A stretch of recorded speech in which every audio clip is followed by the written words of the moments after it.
We all know the younger brother to the famous First Hokage, Tobirama Senju, who was not only a very powerful shinobi but was also the second Hokage of the Hidden Leaf.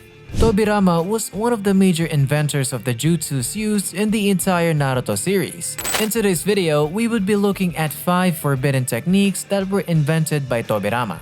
Before we begin, don't forget to smash that like button and subscribe to our YouTube channel. Tobirama Senju was an esteemed figure in the Naruto series. He was also a member of the powerful shinobi clan named the Senju clan. He was the second son of Butsuma Senju and was born during the tumultuous warring states period. Alongside his 3 brothers, Tobirama experienced a childhood immersed in the relentless battles waged by their clan against rival factions, particularly the Uchiha clan. Tragically, Tobirama and his brother Hashirama suffered the loss of their brothers Kawarama and Itama, which fueled their determination to find a solution to the cycle of death and destruction. In his quest for a lasting peace, Tobirama and his older brother Hashirama recognized the need for a new shinobi system that would require an alliance among the warring clans. They understood that radical shift was necessary to prevent further loss of life, particularly that of innocent children caught in the crossfire. With this in mind, alongside his elder brother Hashirama Senju, the Senju clan and the Uchiha clan combined forces to establish Konohagakure, which was the first shinobi village known as the Hidden Leaf Village. Tobirama held a strong belief in the Will of Fire, which emphasized the unity of all Konoha villagers as one family. As the Hokage, it was his responsibility to protect this family, and anyone who threatened Konoha would witness his seldom-seen yet uncontrollable wrath. Tobirama was highly respected by his fellow shinobis, but his reign was cut short by the Kinkaku squad during the Second Great Ninja War, when he acted as a decoy to protect the younger generation. He named Hiruzen as his successor before he died gallantly in the battle. We all know that he was an important figure in shaping the village's infrastructure and establishing its shinobi system. Tobirama was revered for his strategic thinking, creating important institutions such as the Academy and the Anbu Black Ops, which still play vital roles in the Naruto universe. Tobirama also created Leaf Police, the Chunin exams, the Anbu, and the Academy. Under his guidance, the Hidden Leaf prospered quite a lot. Peak Tobirama was greatly feared among the shinobi nations, and this was because he kept on improving throughout his entire life. Tobirama's unique training enabled him to perform hand seals with just one hand, making him a formidable opponent. With his arsenal of jutsu and being able to craft hand seals with one hand, he was known to be a worthy adversary. Tobirama possessed remarkable abilities. He demonstrated the exceptional skill of sensing chakra, capable of detecting individual chakra from great distances, surpassing most shinobis. Additionally, he could discern one's ancestry through their chakra. This indeed was a rare feat that even the strongest people like Madara couldn't do.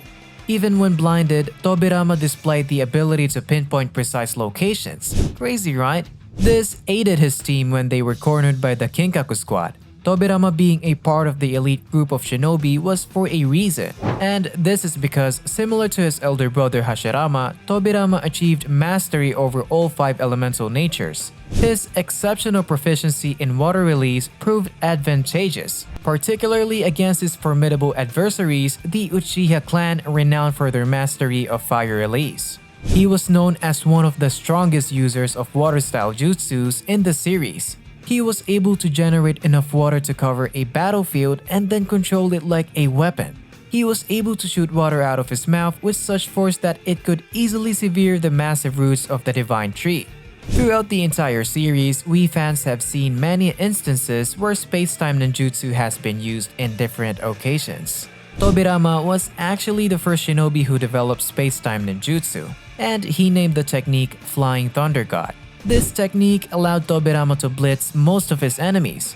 It is indeed a great counter to the Sharingan, which could easily catch up with shinobi moves and jutsus, so it became Tobirama's specialty. This technique allowed Tobirama to kill Izuna Uchiha during their battle in the Warring States period. When Tobirama was still alive, he was hailed as the fastest shinobi, before he was of course later on displaced by Minato Namikaze way after his death. Tobirama was also a master of genjutsu, casting one so powerful even his successor Hiruzen couldn't release it. On top of that, he was a skillful swordsman and a weapon user, and was a proficient sensor-type ninja. Just as how Tobirama was a prodigious kid from an early age, he looked like he was destined for more.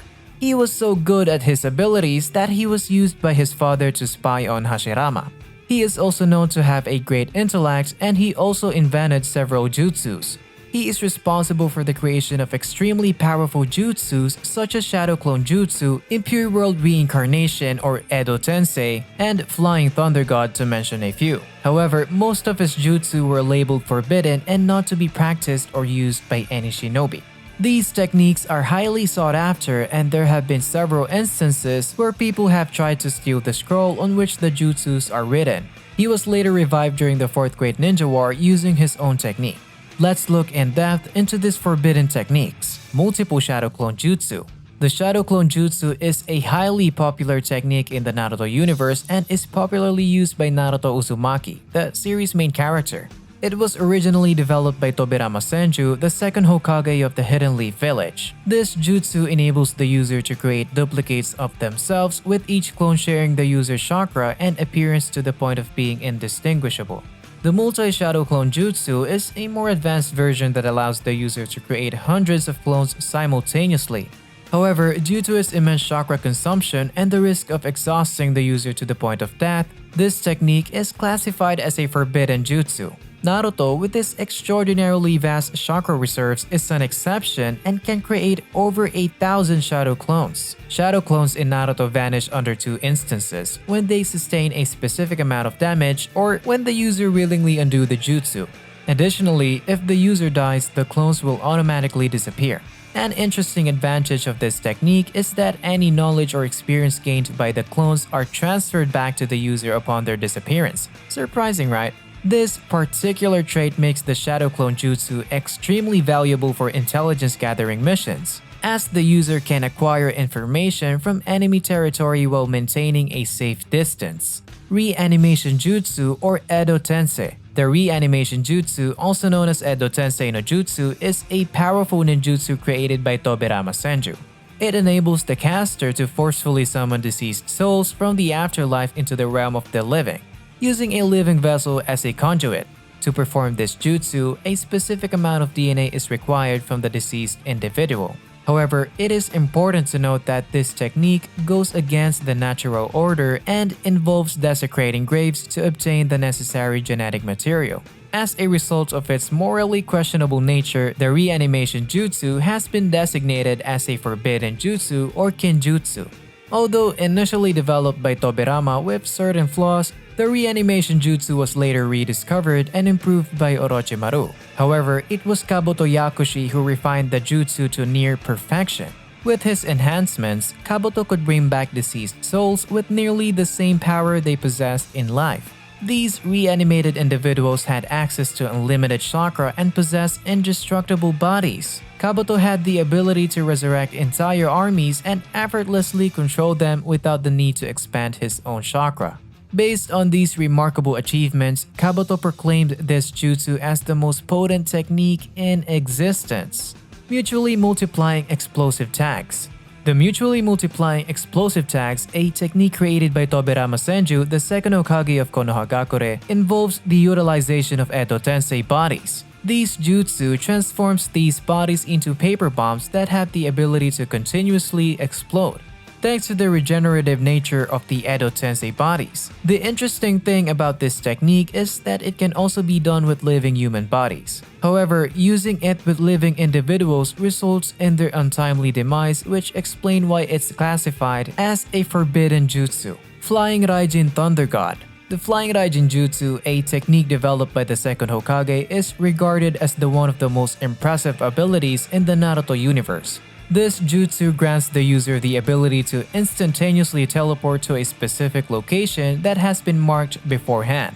Remarkably, once a place or a person have been marked using the technique formula, the mark becomes permanent and cannot be removed, even if the user of the Flying Raijin Jutsu dies. Fans of Naruto will fondly recall a notable instance of the Flying Raijin Jutsu's power during the war arc. The fourth Hokage, Minato Namikaze, who had been reanimated, utilized his marked locations on Obito Uchiha to teleport instantly to him. Despite Minato having passed away more than a decade prior, the mark he originally placed on Obito during the Nine-Tails attack remained intact. Furthermore, it's worth mentioning that there appears to be no limit to the number of targets that can be marked using the technique's formula, as Minato frequently employs dozens of marks simultaneously. The Flying Raijin Jutsu offers a unique ability where anything the user is directly or indirectly touching through chakra can be teleported along with them. This aspect of the technique enhances the already impressive speed and agility of its users. Both Tobirama Senju and Minato Namikaze, who were renowned as the fastest shinobi of their respective times, owed part of their fame to their mastery of the Flying Thunder God technique.